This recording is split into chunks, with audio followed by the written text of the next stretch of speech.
Tout le monde voit ici un beau triskel vertical, non? Mais alors, comment font ces gens pour marcher dessus? Ce triskel est en fait un parterre de 450 mètres carrés, une anamorphose installée à la Cité des Télécoms de Pleumeur-Baudou qui invite le spectateur à changer de regard sur ce qu'il voit.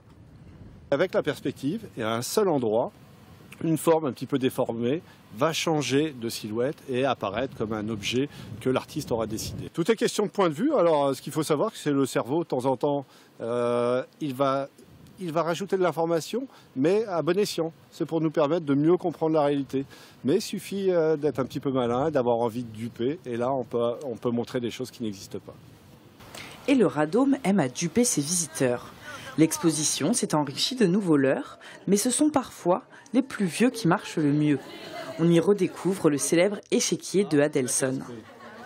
Donc, a priori, je vous pose la question, sont-elles de la même couleur? Non. En effet, je suis d'accord avec vous, elles sont de couleurs différentes. On va le vérifier.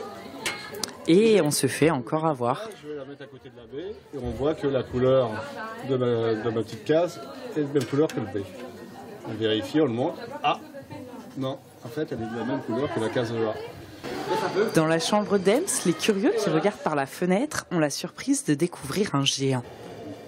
Combien vous mesurez l'un et l'autre? Moi 1m83. Moi je mesure 32 cm.